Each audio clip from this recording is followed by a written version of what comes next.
Hey everybody, it's been a long time since I've done a Memories of the Hunts Past.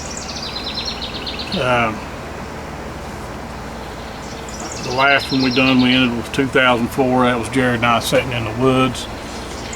Jared's quite busy and I have a hard time scheduling things with him. And of course, I've got the journal out here and I've got handwritten notes, but then I've got typed up notes, and that's just because, you know, this would be 2005. That's 20 years ago. Can I remember exactly what happened 20 years ago? No, but I was keeping the journal, and when the journal started getting full, you know, I started writing on notebook paper and stuck it in the journal. And then I did go and retype, and I've got 2005, 2006 archery season, which I don't think I'll touch in on that. And I got 2007 buck season. And most of these Memories of the Hunts Past are dealing a lot more with deer camp. When everybody used to go, we used to drive up on the mountain. Well, 2007 we didn't. Camp up on the mountain because of 95, of course, we got the campsite. But what I wanted to go over was, you know, I wanted to take the Memories of the Hunts Past all the way up to where we started the YouTube channel.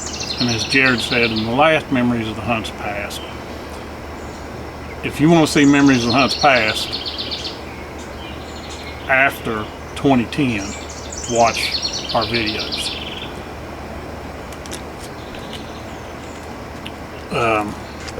But I don't want to read this word for word, because reading word for word I know is boring. So I'm just going to try to touch up on the highlights as much as I can. You know, West Virginia buck season for 2005 began on November the 21st, and everyone had very high hopes that we would be able to get a deer on the first day. You know, we all do. You do, I do. Everybody's hoping that first day we score on a nice buck. Well, on Friday, November the 18th, we were planning to leave for camp for around 1 o'clock. I had to wait for my father-in-law and my brother-in-law, Alvin, to get back from the bank. He had to go to the bank to withdraw some money. Okay, and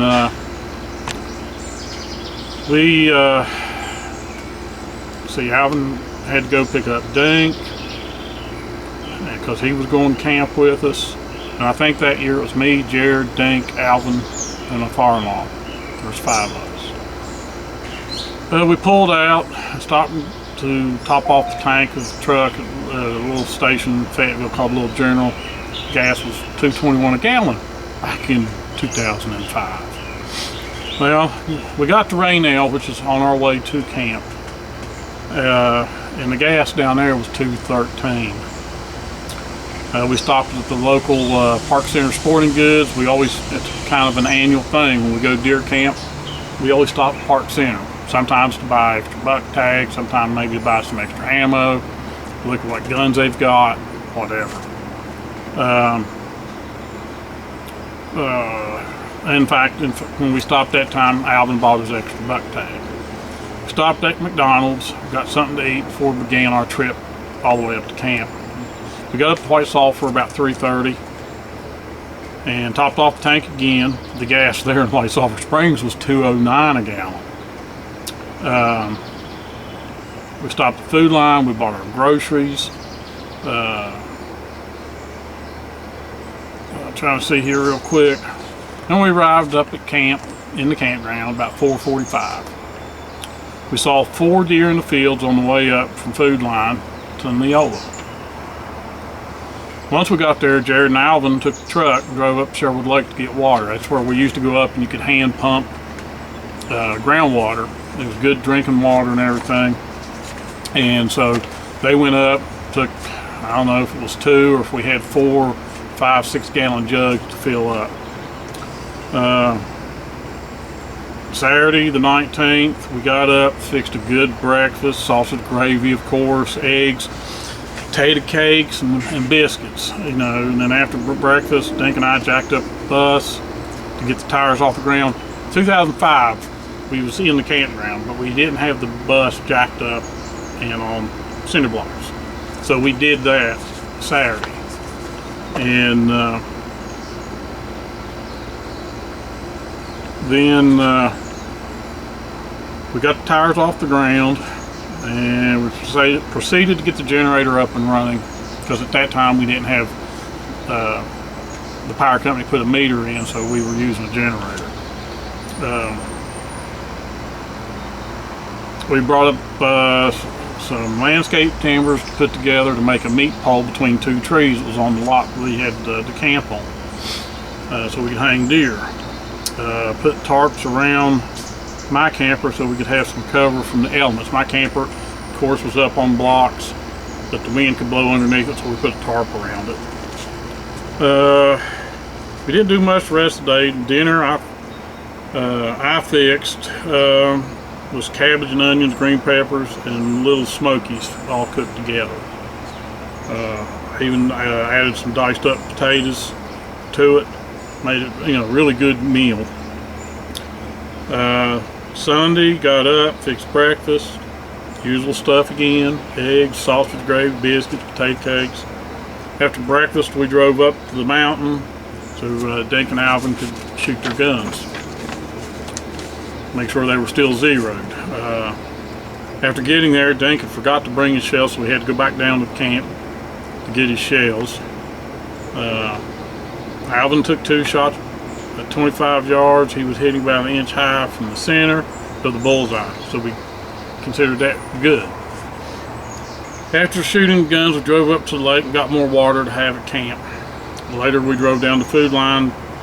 The Lions Club in Whitestar Springs had a raffle every year, the weekend before deer season.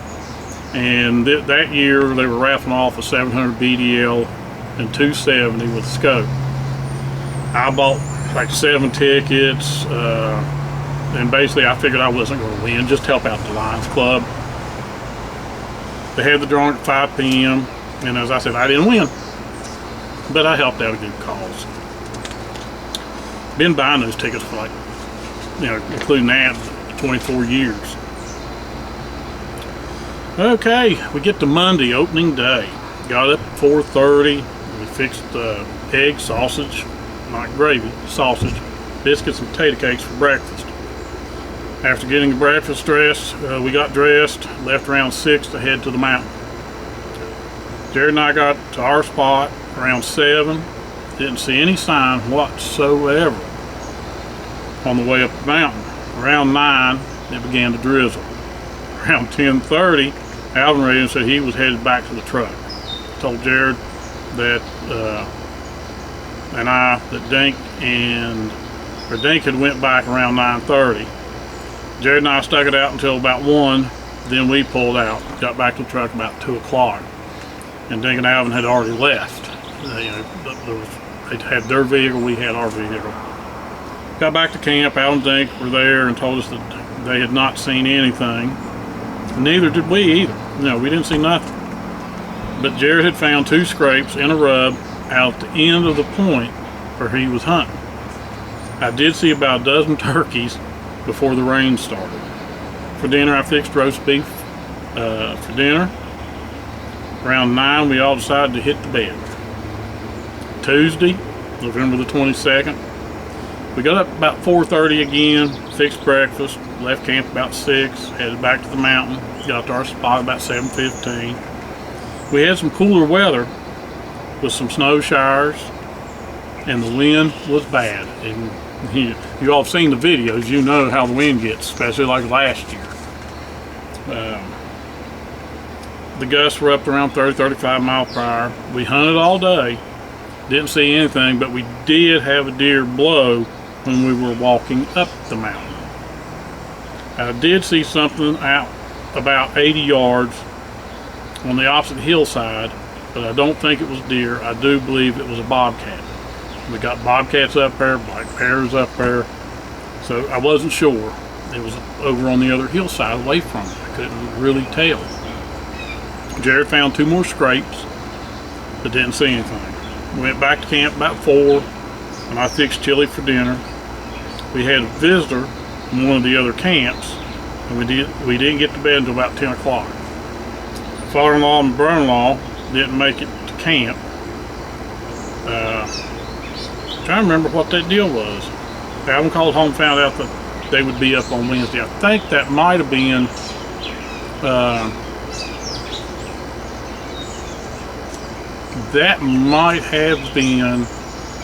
my father-in-law and Sonny, my other brother-in-law. I don't think Sonny could get off work, and father-in-law said he was going to stay home and wait to come up with him. We went back to camp. Oh, see, no. Yeah. Okay, then Wednesday, November the 23rd, got up at 5, fixed breakfast. Over the night, we had about 2 inches of snowfall. Alvin Dink going to try and hunt below us from the main road. Alvin didn't stay out no time until he radioed and said that he was going back to the truck. Don't know when Dink went back to the truck. Jared and I had found 2 sets of tracks while we were walking up the mountain. But with those tracks, we also saw a set of bobcat tracks. Kind of confirms what I seen the day before. Jared and I got up top of the mountain and found another set of tracks. So far, this is all we've seen of any sign. Jared and I made it to our ridge, and we stayed there all day. Again, nothing. We came out about 3. Dink and Alvin had come up and parked behind my truck. Alvin walked back to his truck and told us that he had went out and called home to see if the others were coming. Alvin told Jared and I that they had left around noon and should be there. Jared and I told Alvin and Dink that when we got back to the truck about finding some old rubs and scrapes out the ridge where Alvin had hunted last year.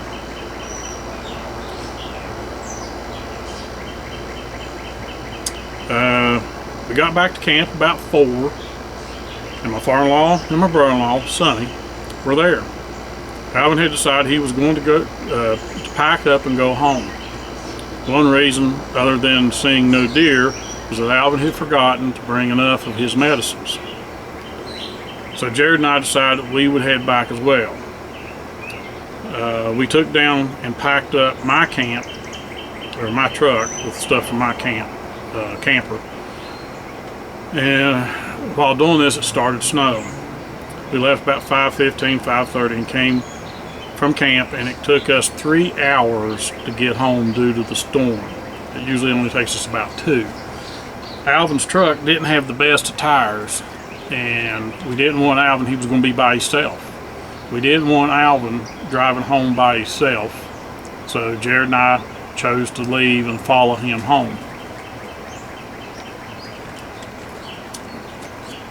Okay, Thursday, November the 24th, that was Thanksgiving Day. We didn't hunt at all. And then on Friday, Jared and I were the only ones that hunted, and we was hunting on our hunting lease across the river.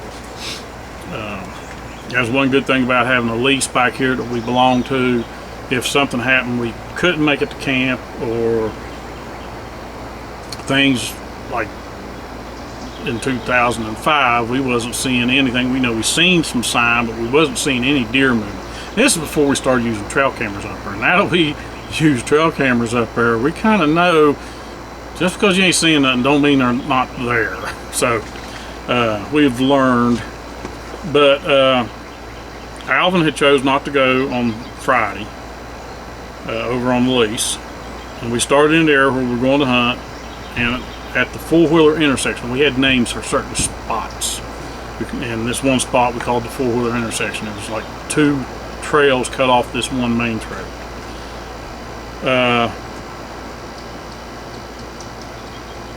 Jared went to the right and I went straight on ahead. And Jared jumped 4 deer. two came over on the back side of the hill that I was walking behind. The other two went opposite direction. I spotted the two that come over the hill, and they had crossed the trail I was on and were in the holler to my left. I eased down, brought up my rifle to see what they were, and while doing this, I heard one deer blow behind me on the opposite hill. Finally got the two in my scope and seen that they were does. I waited before moving to let them walk out of sight.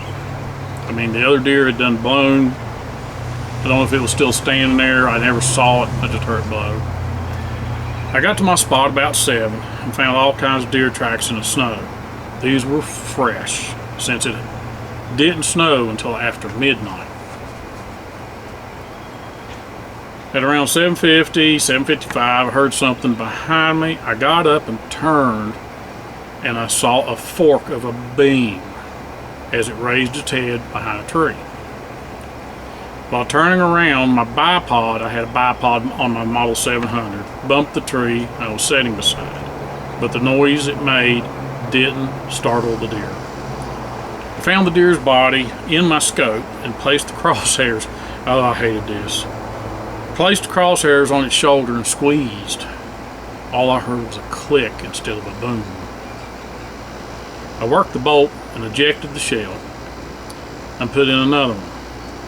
I found the body of the deer again and got on my shoulder and my crosshairs again. This time the gun went boom and the deer went down. I walked up the hill. The deer was only about 40 yards away, and there he lay. It was a 6-point. I got my rifle up against a tree and radioed Jared and told him that I had gotten a 6-pointer. I walked down to where my backpack was and picked up my empty case, and the shell that didn't go off. The only conclusion I come up with was my firing pin was froze because it was cold. It was about 10 degrees that day, or that morning. I filled out my tag and proceeded to work the deer and discovered the inner core of my Nosler 150 grain ballistic tip. I started dragging the deer out, and when I reached a high point, I got my cell phone out and called home, told my wife, Brenda, that I'd gotten a deer. I also told her to call Alvin and tell him that I had gotten one. I got to the truck around 9 a.m. and that rack is hanging in the living room. I should have brought it out here with me. I do have this picture, which I'll try to show here. If not, I'll find the picture and insert it. But there's the picture with me with the deer after I got home. That was with, like I said, that was with my Remington 730-06. It had a 6 to 24 by 50 Tasco scope on it. The bullets, of course, were my reloads, 150 grain Nosler ballistic tip with IMR 4064 powder and Remington brass and CCI primers. I did measure this one.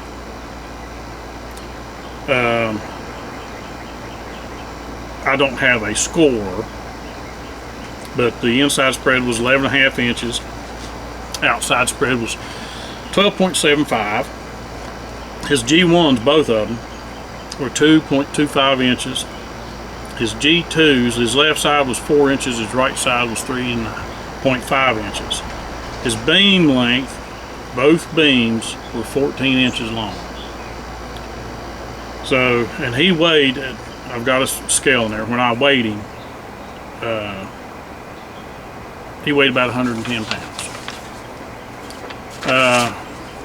Jared come out about 11:30 to eat lunch, and he told me that he'd seen at least 9 deer. Now that really, he's up at camp, seen no deer, over on the hunting lease the day after Thanksgiving, and seeing deer. He's seen 9 of them. He'd seen those 9 deer, and he saw one was an 8-point. But it was running for all it could, and he couldn't get a shot at it. Apparently just before he saw it, he heard 2 shots from the area the buck came running from. Jared went back in about 1 o'clock and stayed until 5 p.m. He didn't see anything else. On Saturday, November the 26th, Jared, Alvin, and I went back to the area where we were hunting on Friday. I didn't have an extra buck tag, but I did have a bear stamp. Bear season was in. The same week, our buck season opens in Fayette County. So I figured I would try my hand at bear hunting. I did see one deer, and Jared saw a button buck and a doe, and Alvin didn't see anything. So that was deer season 2005. And it was strange that we were up at camp at the first 3 days. There was 3 of us, or 4 of us, me, Jared, Dink, and Alvin. And we didn't see nothing. Well, we found some sign here and there. Jared found those scrapes, and we found the tracks in the snow. But there were some years that going to camp, the hunting wasn't all the best. One person, out of 5 people might get a deer. The rest may not see nothing, or what they saw were does but never saw any bucks. So, when you're hunting, like over on the hunting lease, that's 8,000 acres of land, and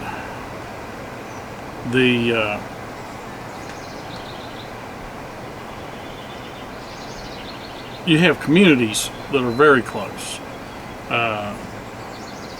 and I don't know how I'll say it. I know on out the road there is, I don't want to really call it a farm, but there is a home out there. It's got some big fields. They do have some cattle, and then across Route 60 there's some big fields there. Now there's no cattle there. This guy, one place, well, 2 places I know of right there on Route 60, they just mow it with a riding mower. So it's not pasture land or nothing. It's not cornfields or anything like that. So we were seeing a lot of deer over on the hunting lease versus seeing a lot of deer in the national forest. Plus, being on the hunting lease, I do have to add this in here, being on the hunting lease, it's private land. During bow season, you had guys that had feeders out. Don't know if they still had them running during rifle season or not, but bow season, everybody's running feeders. They have mineral blocks out, they have salt blocks out. Up in the national forest, that's illegal. You cannot bait, you cannot put out mineral blocks or anything like that. So there's a difference in hunting private leased land where you're allowed to do things like that versus hunting public land, national forest, state lands, wildlife management areas. You cannot bait on those. So now we move on to 2000. Let's see. Let me check here. That's 2006 archery.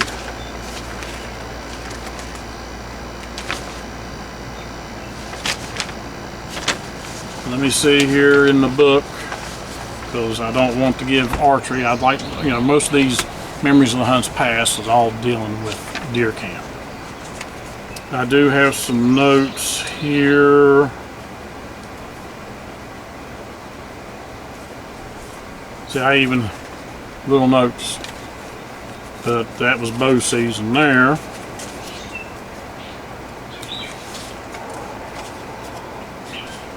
Let's see here. Oh, and I like the old days. You've seen where I've kept all the regs and everything. Back in the old days, when you got extra stamps, there they were. This here has a bear damage stamp up on the top. The next one is additional deer for a bow right here. Now this was 2006. Hadn't gotten the extra buck stamp. I don't know if I didn't have an extra buck stamp. Maybe because we didn't have them, I'm not for sure. But I do have some notes written here, very short. We camped all week. Dink got a 4-point. I may have a picture of that. If I do, I'll insert it in here. He got that on the old fire trail. Alvin shot at 2 and missed. He'd just gotten a new Remington 700 30-06 ADL with the synthetic stock. I didn't see any deer. Jared saw some does on Friday, but no bucks. That's all I've got written down. So 2006, like I said, Dink got one, 4-point. Alvin missed a 2, and I didn't see any, and Jared saw some does, but no bucks. 2007, which I do have it written out. 2007 was pretty good for Big Al. Jared and I didn't score a buck at all during the 2-week buck season. We got to hunt 8 days out of the 12 we had to hunt. And I'm hoping this is at deer camp. I don't think it is. I think it was over on the hunting lease.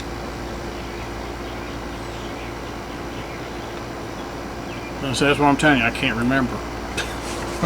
So just bear with me while I try to glance through this. Opening morning, Jared and I both saw an 8-pointer that we had been hoping to get during bow season. So this had to be over on the hunting lease. So apparently we did not go to deer camp in 2008, or 2007, apologize.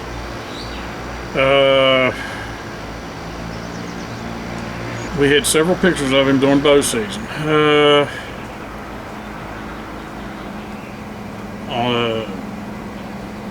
That was opening morning of Monday, and shortly after daybreak, Alvin scored on my 6-pointer. Jared and I both congratulated him over the radio, and we proceeded to hunt our spots. I'll have a picture of his 6-pointer somewhere up here. Shortly after Alvin taking his deer, I looked down the holler towards my ladder stand location and caught the glimpse of something running through some trees. I raised my 30-06 and picked up the movement in my scope, and it was a doe, but behind her was the 8-point. He was giving chase. I just knew she was going to lead him right up to me, because that's the way it's usually happened for me. Doe crosses the ridge and a buck follows behind, or doe's coming up the ridge and a buck comes behind. So I knew she was coming right up towards me, but that's not how it turned out. I just knew she was going to lead him right up to me, but it wasn't my time. She turned abruptly up the hill, and he followed. This sudden turn caused me to have to shift around and try and pick him up again in my scope.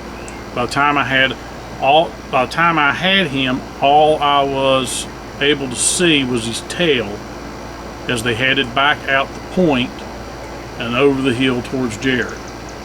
And that was another thing I had to be real cautious about, because where I was at, Jared was probably 150, 200 yards out the point from where this doe and this buck come running. I immediately radioed Jared though, and I told him to look out. Well, Jared told me that they had come up past him once, and then just before I radioed him, they had came charging again past him. He had no opportunity whatsoever to get his rifle up due to the terrain. They were gone just as quickly as he spotted them. We didn't see anything else that morning, and by noon we went out for lunch. Jared had to leave at noon so he could go to work. He was working night shift that time, so he needed to get home. While out for lunch, we checked out Alvin's nice 6-pointer. He had already went, checked it in, and was waiting at the truck for us to come out. One of the Tufet County conservation officers pulls up while we're at lunch and checked us. We talked to him for a little while and thanked him for patrolling the hunting club properly. After Jared left to go home and get ready for work, I went back that afternoon and decided to hunt between Jared's ladder stand and my ladder stand.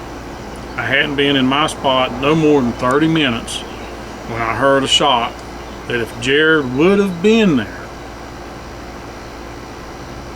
I would have sworn it was him that shot. That's how close it was. It was only one shot and no more. I knew in the back of my mind that someone had taken the 8-point. But who, I didn't know. I knew pretty much who was hunting the area due to how you had to come into the area we hunted. About 15 minutes later, here came the doe from towards Jared's stand. She walked right up in front of me, about 40 yards out, and was going towards my stand. I watched her carefully, looking at her body language and watching to see if she was watching for anything. I knew this had to be the doe I saw earlier that the buck was chasing. I watched her for almost an hour, nothing ever showed up, and that just confirmed my feeling that someone had taken the 8-pointer. Just before she left the area, I noticed a spooked reaction from her, and I looked the direction she was looking. I saw another deer coming straight up the point. I immediately pulled up my scope to see a buck, but it wasn't the 8-pointer. It was a very tall spike coming up the point. The doe went over the hill, but the spike didn't seem interested in her and turned to go out towards Jared's stand. That was the only deer I saw the rest of the day. The rest of the week, up until Friday, Jared and I didn't see any more deer. So Jared and I was scoreless for 2007 buck season. Alvin scored the first of the group with a nice 6-point. And then the second week, he got a 5-point. And that was it for the 2007 hunts. So apparently we did not go to camp that year, and I don't know why. Jared may know why. I'm not 100% sure. Maybe it's because he couldn't get off work. I'm trying to check my notes. Let's see here. 2006, 2007. No, there's nothing there.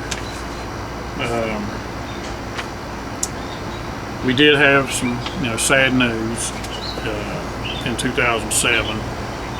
My father-in-law's oldest son, Sonny, he passed away in December of 2007, and it hit us all pretty hard.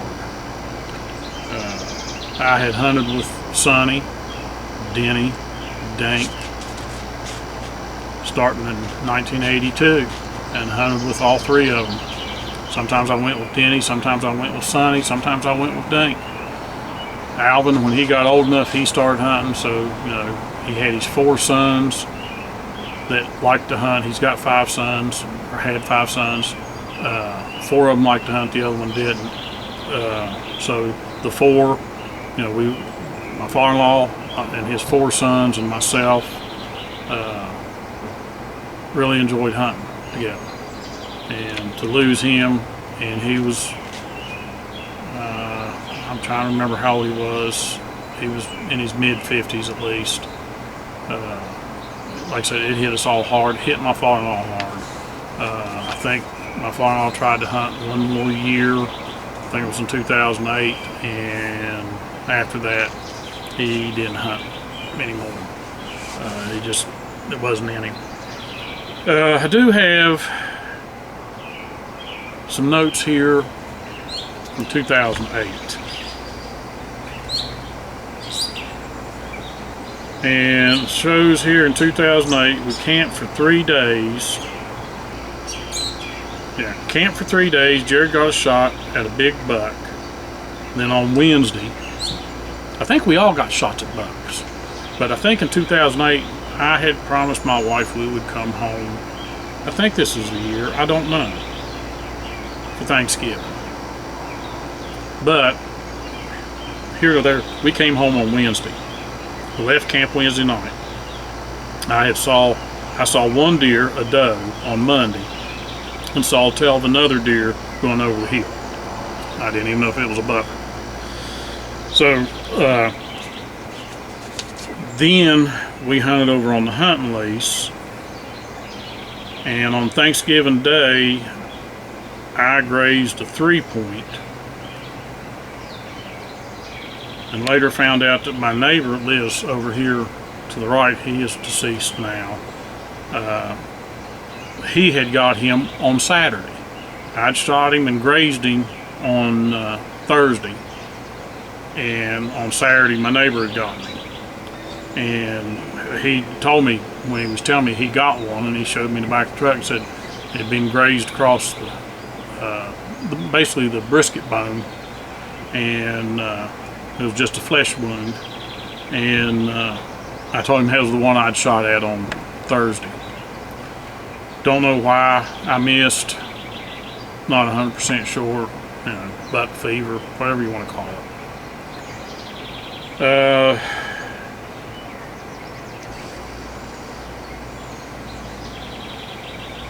I believe that's it for 2008. See, I don't have a lot of notes written there.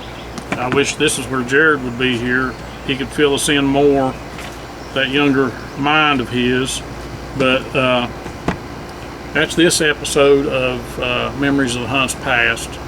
I know it's been quite a while since I've done one, and like I said, I wanted Jared to be here for these 2005, and I think I did 6 and 7, and I just did 8,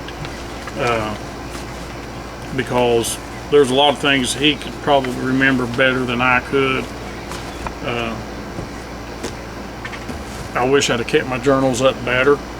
Like I said, I can't find no writings for 2009, 2010, so we've got to start looking at pictures from that time frame. Luckily, pictures were being taken then with cell phones, and we have a date stamp on them, so we might be able to tell, okay, yeah, somebody got this buck this day, was we at camp, There was a lot of cell phone pictures taken.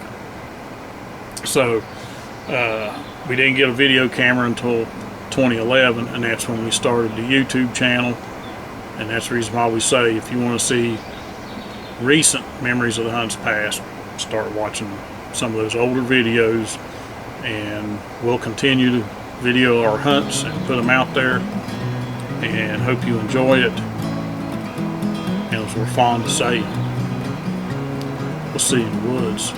Appreciate you watching Fan J True Outdoor Adventures.